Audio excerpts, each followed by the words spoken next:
Something broke. All right, guys, here we are, back out in the garage. Thanks for joining me today. Today, got a crank assembly in front of me, and this is the internals to the Moon Buggy engine. There was nothing really too exciting after we got tore down and tore apart. Anyways, nothing too exciting to show you. But yeah, if there is any questions or you guys want to see anything during this build, please comment down below, and I'll try to address it in a future video. But yeah, today we're going to be tearing this apart, and probably the hardest part of this tear down is getting these crank gears off. And I got myself a handy dandy little tool I'd like to show you guys. This is a crank or gear set puller for Type 1 engines. You know, I've never been in a Type 4 engine, so I don't know if it works on those too, but basically it's going to go on here, and we're going to wrench it off. I need to find a big wrench. I did get somewhat prepared. I got this tool, and I did get the socket wrench, because we're going to tear the rods off today too. And it's probably the only bolts, other than on some of the older, I did find some 14mm bolts on the in the older cars here, but yeah, so it takes a 14mm socket. I'm going to double check that. Yep, that seems pretty good. That's what's going to take to pull those off. But yeah, I still need to get a punch, hammer, and then a set of snap ring pliers to get that snap ring off there. So hopefully the big wrench works. If not, I'm going to have to grab the air compressor and turn that noisy sucker on. But yeah, stick with me while I go find some tools. Alright, got some tools. These are pretty good snap ring pliers. I do recommend buying a good set, because that clip on there is on there pretty good, and you don't want to spend all day trying to get that thing off. It'll pull your hair out. But yeah, socket wrench, hammer. We won't need the 3-pound hammer. This one will work. As you can see, I got some stuff spread out here. I've been kind of cleaning up some of the things that we're going to reuse for this build. We got these heads over here. These are your stock Volkswagen heads, old 41s. Something his dad had lying around. They do have a larger intake valve, but I do believe the old timers call these the bastard heads, because they still got the small exhaust valve. So we're probably going to have those changed out. I'm not sure if that's a 39 or 40mm intake, but we're going to put probably a 35.5 exhaust in here, and they will be stainless steel. Now the reason I'm going to make sure the exhaust valves are stainless steel is because those do heat up. You know, they're dealing with the hot exhaust. So the last thing you want to do is lose one of those, because that's probably what happened to this engine. If you remember, there was a cracked, or not cracked, there was a piece missing off one of the exhaust valves. And this is a little sneak peek here. This is going to be on a future build for me. It's a 76mm stroker crank with Chevy journals. I will be looking for some Chevy journal rods.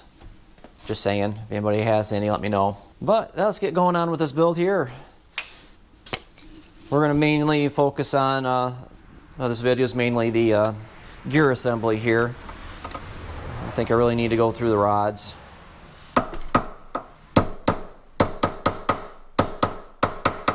This is pretty easy to remove. This woodruff key here helps to have a little bit thinner punch than what I have here.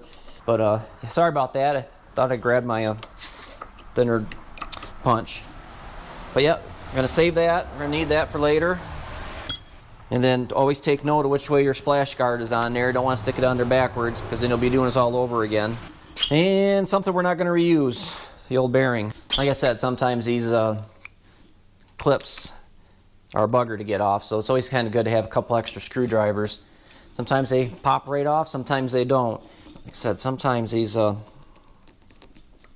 suckers will come off, sometimes they won't. This one's going to be a bugger. Bear with me here.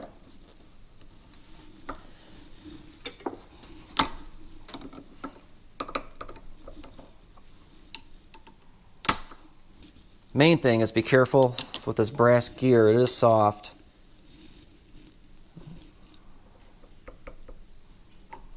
Come on. I know you want to come.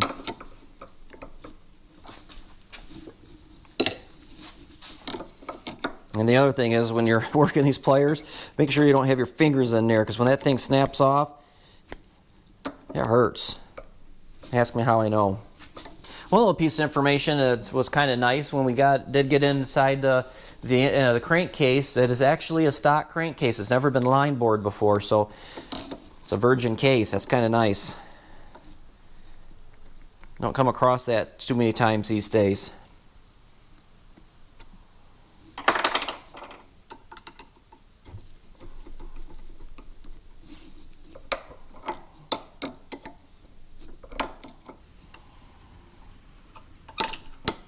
Oh, almost had it. Come on. There. There we go. I win. There we go. Now, the next step is to actually get the gear puller and see if that works. Today's kind of a nice cooler day of the year, but it's a rainy day. So we didn't get a chance to get Simon out. I actually want to try doing a little more tuning. I noticed he goes really rich in the high end. I was chatting with the guy because I wasn't quite sure if I needed to add a little timing or get rid of some fuel. I'm all new with this tuning game on the laptop, but yeah, he was kind of saying probably start with removing some fuel. So once we get some nice weather out, or dry weather, it's actually nice today. Yeah, that'll be the next step. Then he also runs corn, some E85 in his build. So I've been wanting to try that. I've tried E85 in the past with just the carburetors, and it ran really good and really cool, and I'm kind of excited to try it again with the fuel injection, but I may be pushing the limit on the injectors, but I won't know until I try it. All right, I do want to oil my threads here a little bit. So now I need a big screwdriver. Big screwdriver, big wrench. And we just use a screwdriver. Don't put it on the bearing surface. And then we just start turning around and hope it breaks free.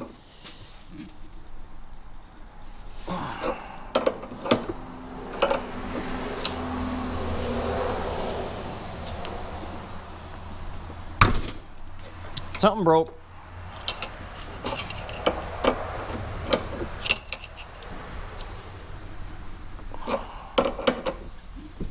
Oh, it's coming.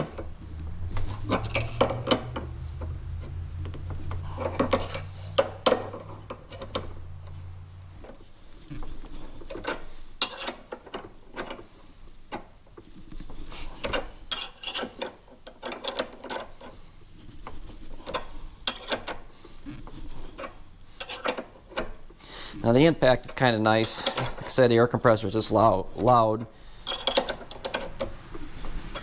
I actually drive these things right off of here.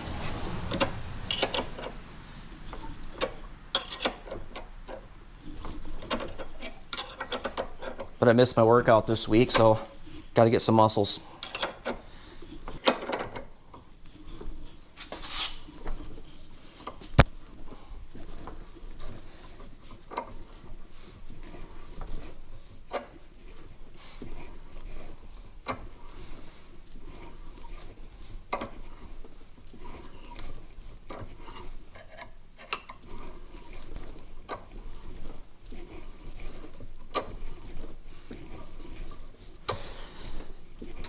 Now these things go on, back on, a lot easier. Pretty much you just need a hot plate. Just heat the gears up. It's a kind of a really tight press fit. Don't drop them. And then, yeah, once you heat them up, you just kind of slide them on. One thing you kind of look for when you do that is this gear here is actually got some marks in it.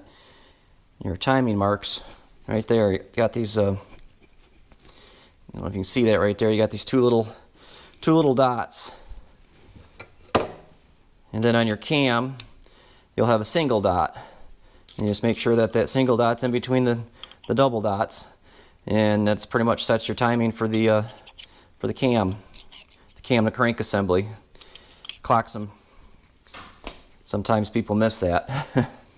But yeah, you want to make sure that that's facing out.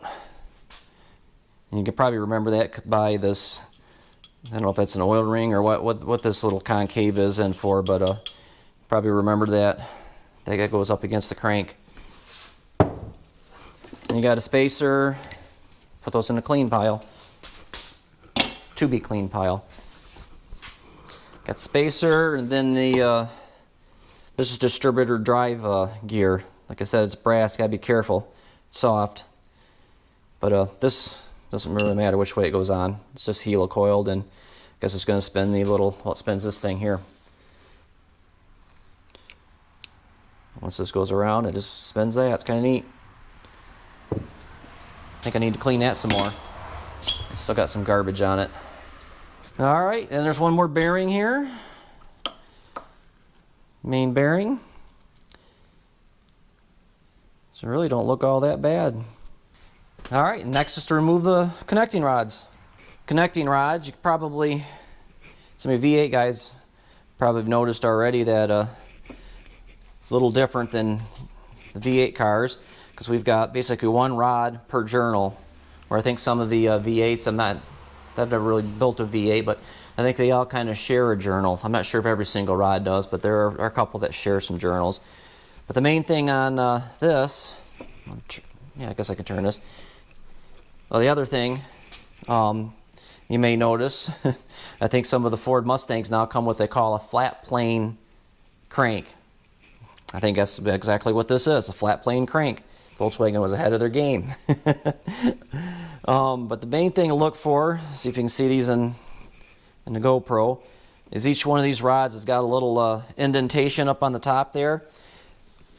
With the stock rods, that's important. You don't want to put up the rods upside down because you can tell with the wrist pin top here, they're kind of offset. I've heard the old racer trick that some people do put them in backwards because it frees them up, but the engine is noisy. You'll hear a knocking noise and wondering what's going on. I've never tried it. A lot of the aftermarket rods doesn't really matter which way they go. But what I'm going to do on these notes is I'm going to take note of where these rods come off. Just for my OCD, I kind of want to put them back on where I took them off, if they're good. I mean, we're going to take them up and make sure that they're good. I'm sure they're pretty good, but we're going to have them reconditioned. But yeah, the rod caps all got some numbers on them, and there they are. This one's 368. It's important to put 368 with 368.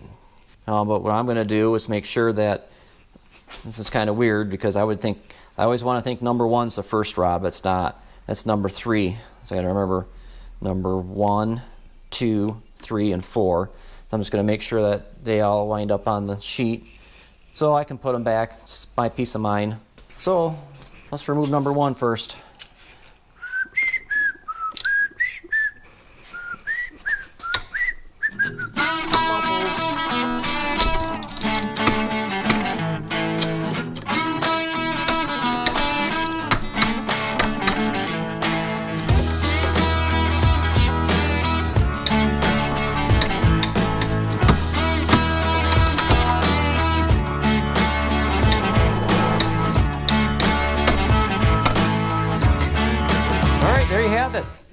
The crank is disassembled.